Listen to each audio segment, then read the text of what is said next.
Bursa calon gubernur Jakarta pada Pilkada 2024 kian memanas. Sejumlah nama petahana hingga penantang baru muncul sebagai bakal calon gubernur Jakarta. Terbaru ada Wakil Ketua Majelis Syuro Partai Keadilan Sejahtera PKS Muhammad Sohibul Imam. Juru bicara PKS Ahmad Mabruri mengatakan, sebagai partai pemenang di Jakarta, PKS memutuskan akan memperjuangkan kader terbaiknya sebagai gubernur Jakarta.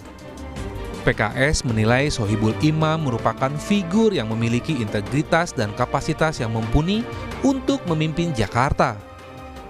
Kita sudah putuskan bahwasanya kita akan mengusung Muhammad Sohibul Iman, mantan Presiden PKS, mantan Wakil Ketua DPR RI, dan mantan Rektor Universitas Paramadina. Nah, dengan siapa Pak Sohibul Iman berpasangan, nanti kita akan melihat komposisi koalisi yang terbentuk. Sementara itu, Partai Nasdem menyebut sudah menyerahkan 3 nama calon yang akan diusung di Pilkada Jakarta. Ketiganya yaitu Anies Baswedan, Bendahara Umum Nasdem Ahmad Sahroni, dan Ketua DPW Nasdem Jakarta Wibi Andriano. Ahmad Sahroni mengaku siap jika dirinya diberi tugas di Pilgub Jakarta. Prinsipnya adalah kalau ketua umum merintahin gue maju sebagai kader, nggak bisa nolak, ya harus siap. Kalau pribadi enggak.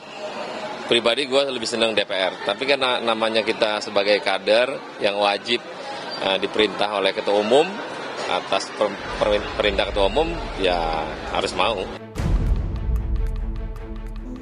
Partai Golkar yang sebelumnya sudah menugaskan kadernya Ridwan Kamil di Pilgub Jakarta memastikan tidak akan bertarung sendirian. Ketua Umum Partai Golkar Airlangga Hartarto menegaskan, Golkar akan bekerjasama dalam mengusung calon gubernur Jakarta bersama dengan Koalisi Indonesia Maju. Golkar tetap mencalonkan sendiri nggak di Pilkada Jakarta? Kita selalu mencalonkan bersama-sama, karena Partai Golkar, we are not walking alone, we are walking together with Koalisi Indonesia Maju. Ada nama-namanya nggak dari kader internal? Ya, terima kasih. Litbang Kompas memotret potensi dukungan Presiden Joko Widodo untuk mempengaruhi pilihan pemilih pada pilkada mendatang. Dari hasil survei yang dibiayai harian Kompas ini, sebanyak 54,3% mempertimbangkan calon yang memiliki hubungan dengan Jokowi. Itu 54% lebih mengatakan akan mempertimbangkan. Artinya ada sikap yang menjadikan variabel Pak Jokowi itu menjadi pertimbangan seseorang untuk memilih di pilkada. Nah, ini artinya kan tidak jauh berbeda dengan apa yang terjadi di pemilu 2024 lalu. Di survei kita juga mengatakan dengan angka yang relatif tidak jauh berbeda, itu sosok Pak Jokowi itu masih punya pengaruh gitu ya, yang bisa menjadi pertimbangan seseorang untuk menentukan pilihannya. Sejauh ini baru Anies Baswedan yang secara resmi mendapat dukungan partai untuk maju di Pilgub Jakarta. Anies telah mendapat dukungan dari PKB yang disebut-sebut akan diikuti beberapa partai lain untuk memenuhi syarat minimal kursi DPRD Jakarta. Namun nama-nama ini seperti Ridwan Kamil, Basuki Cahayapurnama atau Ahok, hingga putra bungsu Jokowi Kaisang Pangarep dan nama lainnya masih dipertimbangkan partai untuk resmi diusung. Akankah Anies mulus melenggang maju di Pilgub Jakarta? Dan siapa yang akan jadi penantangnya? Kita tunggu saja. Tim Liputan, Kompas TV.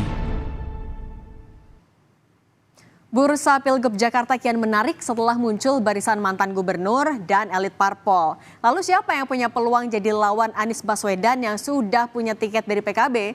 Kita akan bahas bersama dengan Direktur Eksekutif Indikator Politik Indonesia, Burhanuddin Muhtadi. Mas Burhan, selamat sore.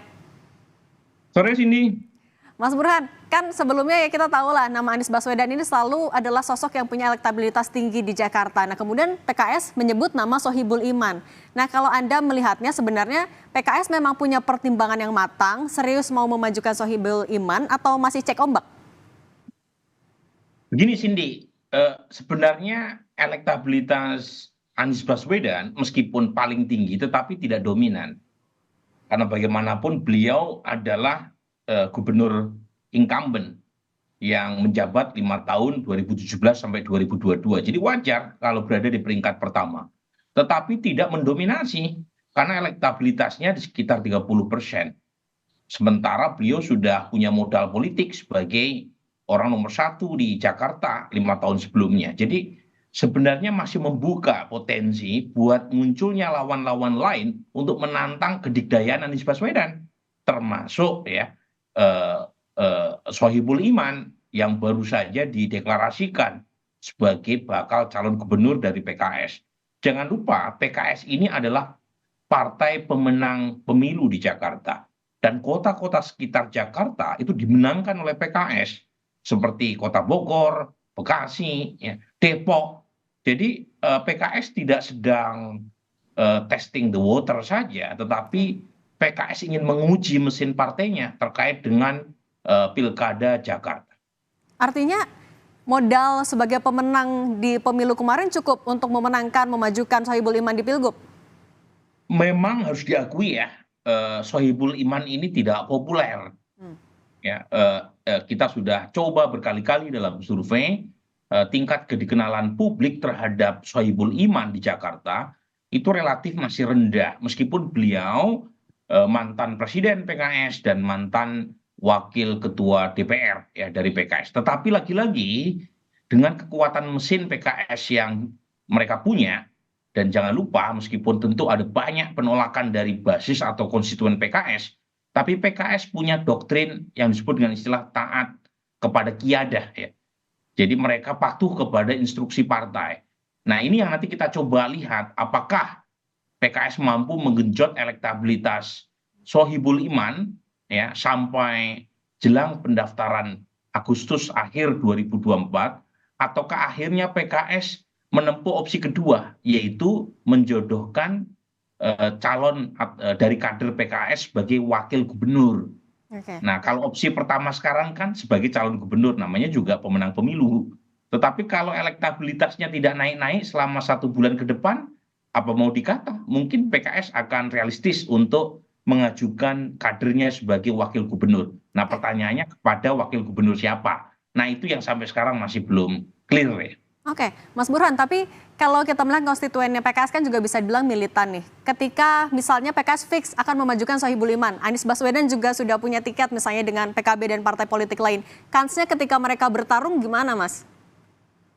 Nah, memang kalau PKS maju baik sebagai calon gubernur maupun berkoalisi dengan partai yang tidak mengusung Anies Baswedan, itu yang paling dirugikan memang Anies Baswedan. Karena basis Anies Baswedan sebagian besar itu berasal dari konstituen PKS. Dan ketika PKS sudah punya calon sendiri atau berkoalisi dengan lawan Anies Baswedan, maka akar rumput PKS tadi sedikit banyak itu akan mengikuti garis instruksi partai. Dan ini sudah terbukti di banyak tempat. Jadi salah satu di antara sedikit partai di Indonesia yang paling militan, paling solid mesin partainya adalah PKS. Dan kalau misalnya PKS maju dengan rute tersendiri menuju Jakarta 1, maka calon gubernur pertama yang paling dirugikan adalah Anies Baswedan. Nah, makanya Anies punya kepentingan untuk tetap, tanda kutip ya, menyadarkan PKS berada dalam barisannya. Nah, itu tadi Mas Burhan kan tadi menyebut yang paling dirugikan adalah Anies Baswedan. Kita tahu Anies juga bayangannya sangat beririsan dengan PKS sejak dari Pilgub yang 2017. Artinya dampaknya selain misalnya lebih kesulitan untuk memperoleh tiket, kemudian juga mungkin mesin partainya akan kurang. Apalagi dampaknya buat Anies Baswedan? Nah, dampak berikutnya ya tentu sulit buat Anies untuk memenangkan pertarungan kalau PKS punya skenario lain. Ya. Makanya menurut saya salah satu bacaan dengan ya, memunculkan Sohibul Iman sebagai calon gubernur dari PKS, ini juga bagian dari upaya PKS untuk menaikkan posisi tawar, yaitu agar Anies segera meminang calon dari PKS sebagai calon wakil gubernurnya. Kan selama ini PKS menjadi kendaraan buat Anies, sementara Anies tidak pernah resmi sebagai kader PKS. 2017 PKS yang mengusung Anies sebagai gubernur di Jakarta dan berhasil. Kemarin Pilpres, PKS juga menyediakan diri sebagai kendaraan politik buat Anies sebagai Pilpres. Tetapi apakah kader PKS pernah ditunjuk oleh Anies sebagai wakilnya? Kan nggak pernah. Jadi menurut saya ini juga bagian dari cara PKS untuk tanda kutip ya mendorong Anies untuk segera meminang kader dari PKS. Kalau tidak, ya jangan salahkan PKS kalau misalnya tiba-tiba PKS maju sendiri dengan Sohibul Iman sebagai gubernurnya atau memilih untuk berkoalisi dengan Ridwan Kamil. Dan kalau itu yang terjadi, wah berat ya buat Anies untuk memenangkan Pilkada Jakarta. Oke. Berarti tapi kalau misalnya maju sendiri, misalnya tanpa Anies Baswedan sebenarnya kuat ya PKS ya? Nah, masalahnya adalah PKS meskipun memenangkan Pilkada meskipun memenangkan Pileg di DKI Jakarta, tetapi kemenangannya itu tidak mencapai syarat minimum untuk bisa mendaftarkan kadernya tanpa koalisi dengan partai lain. Itu masalah utamanya, Cindy. Jadi PKS memang menang, tetapi kursinya hanya 18%. Kurang 2% untuk mencapai minimum threshold. Ya. Nah, kalau misalnya Sohibul Iman ini sudah diusung oleh PKS sebagai cagup, tetapi elektabilitasnya memble, tidak kompetitif, saya kira sulit juga buat PKS untuk menggandeng mitra koalisi yang lain. Nah, pada titik itu PKS harus menyediakan opsi berikutnya, bukan sekedar memaksakan Sohibul Iman sebagai cagup kalau misalnya gagal mendapatkan mitra koalisi, tapi juga mencari skenario kedua, yaitu menjadi cawagup dari pasangan yang akan berlaga nanti. Oke, kalau lagi menaikkan daya tawar buat Anies Baswedan agar Anies meminang cawagupnya dari PKS, siapa namanya? Sohibul Iman sajakah atau ada nama-nama lain yang sekiranya bisa menggoda warga Jakarta? Nah, masalahnya memang PKS ini terkenal dengan militansi dan mesin partai yang kuat, tetapi kadernya kurang begitu kompetitif. Jadi bukan hanya Pak Sohibul Iman ya, dengan segala hormat saya kepada beliau, ya nama seperti Mardhani Alisera, nama seperti Saihu, ya Presiden PKS sekarang, nama seperti Adang Darajatun, itu nama-nama yang di belakang layar saya dengar coba ditawarkan sebagai calon wakil gubernur baik kepada Anies Baswedan maupun Ridwan Kamil. Cuma nama-nama tadi secara elektoral memang kurang kompetitif. Nah, tetapi memang kekuatan PKS bukan pada ketokohan kadernya. Kekuatan PKS itu pada militansi grassroots plus mesin partainya. Dan jangan lupa, PKS adalah pemenang pemilu di Jakarta. Dan itu daya tawar dari PKS yang saya kira meskipun kader-kadernya tidak populer secara elektoral, tetapi kekuatan atau brand dari partai seperti PKS akan tetap menggoda siapapun calon yang akan maju sebagai gubernur di Jakarta nanti.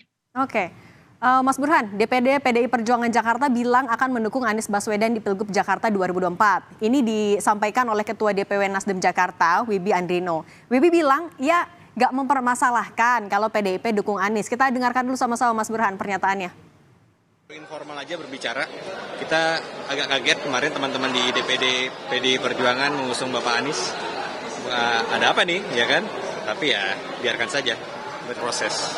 Artinya kagetnya tadi itu sebenarnya itu tanggapan pribadi saya karena Ketua DPD PDI Perjuangan Jakarta nelfon saya, Pak Amin bilang kayaknya kita mendukung Anies. Wow. Oke. Nah, Mas Burhan tadi menanggapi pernyataan dari Wibi Andrino, seperti apa kira-kira hitung-hitungannya? Ya, memang sejauh ini ada dua poros. Ya. Pertama adalah poros keberlanjutan dalam pengertian secara nasional, yaitu kubu dari koalisi yang mendukung Pak Jokowi hari ini maupun Pak Prabowo Gibran nanti. Nah, dalam hal ini mengerucut ke nama Ridwan Kamil. Koalisi Indonesia Maju yang akan mengajukan tokoh di Pilkada Jakarta. Nah, yang kedua adalah poros perubahan. Meskipun lagi-lagi dua poros ini tidak relevan ya dalam konteks Jakarta. Karena Anies Baswedan kan petahana. Tetapi lagi-lagi ini konteksnya nasional. Kenapa nasional penting saya sebut? Karena residu Pilpres masih terasa di Jakarta. Ya. Dan untuk poros perubahan, nama yang diajukan adalah Anies Baswedan. Dan residu Pilpres ini pula yang menyebabkan PDI Perjuangan itu semangatnya adalah mencari tokoh yang potensial menang, tetapi bukan berasal dari kolam istana. Dan itu adalah Anies Baswedan. Jadi kenapa bukan Ridwan Kamil, meskipun Ridwan Kamil juga punya potensi menang, karena Ridwan Kamil berada dalam pusaran istana. Nah, Anies Baswedan, meskipun punya masa lalu antagonisme elektoral yang luar biasa dengan PD Perjuangan, terutama dalam Pilkada 2017, tetapi PD Perjuangan nggak punya cara atau opsi lain.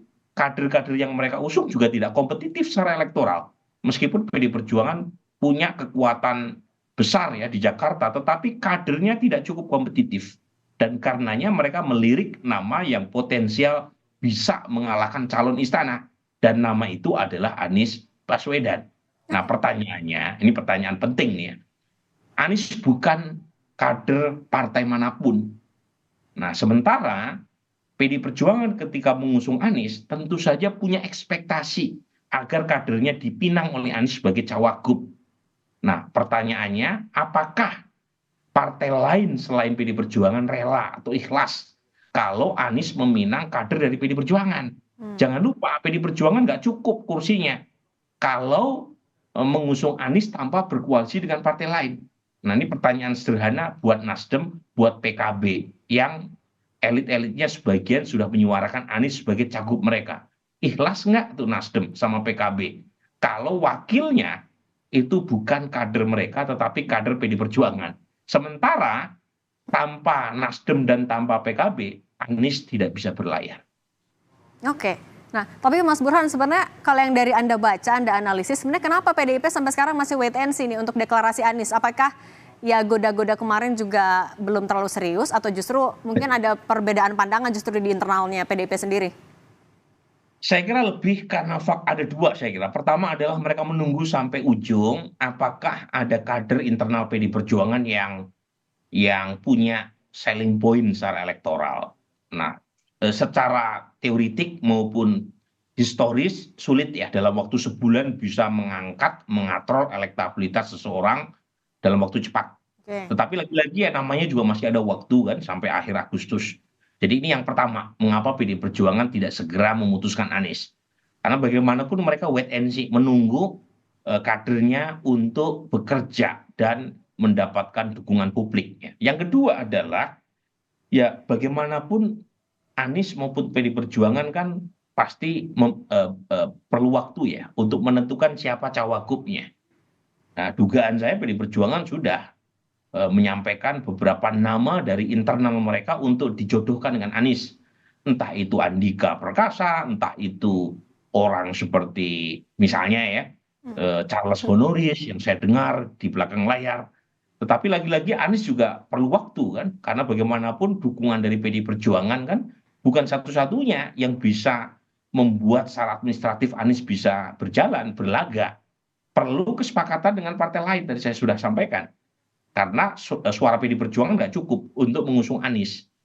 Nah, lagi-lagi kesepakatan atau konsensus dengan partai lain sepertinya belum diterima ya, belum ditentukan. Dan ini yang membuat ya pasangan Anies sampai sekarang juga belum jelas. Oke, artinya kalau kita melihat peta politik sekarang dan juga dinamikanya menjelang Agustus, siapa kira-kira yang akan jadi lawan Anies? Siapa saja di Pilgub? Dugaan saya lawan Anies itu adalah Ridwan Kamil. Oke. Nah, memang ada tarik-menarik di internal koalisi Indonesia Maju karena Golkar sebagai tanda kutip pemilik paten. Ridwan Kamil terkesan masih kurang ikhlas ya menyerahkan Ridwan Kamil maju di Jakarta. Karena pertimbangan Ridwan Kamil elektabilitasnya masih tertinggi di Jawa Barat. Nah, ini ada tarik-menarik di situ. Tetapi sepertinya kesepakatan di internal koalisi Indonesia Maju yang melibatkan top elit partai-partai pendukung pemerintah itu tidak punya opsi lain untuk mengalahkan Anies kecuali nama dengan inisial RK, Ridwan Kamil.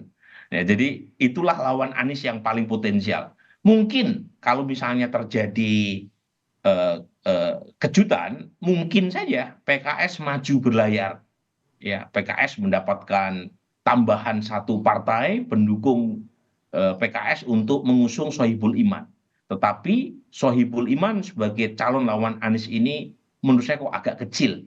Karena lagi-lagi waktu yang tersisa buat Sohibul Iman untuk meningkatkan elektabilitasnya itu terlalu pendek, dan karenanya PKS kemungkinan besar akan memilih di antara dua nama untuk berkoalisi di Pilkada Jakarta nanti. Entah itu Anies atau Ridwan Kamil, hanya Tuhan dan rumput yang bergoyang yang bisa menjawabnya. Oke, masih ada sekitar 2 bulan lagi nih untuk kita lihat jual mahalnya tarik-menariknya antar partai politik dan juga para kandidatnya. Terima kasih Direktur Eksekutif Indikator Politik Indonesia, Mas Burhanuddin Muhtadi sudah berbagi di Rumah Pemilu hari ini. Sehat selalu, Mas.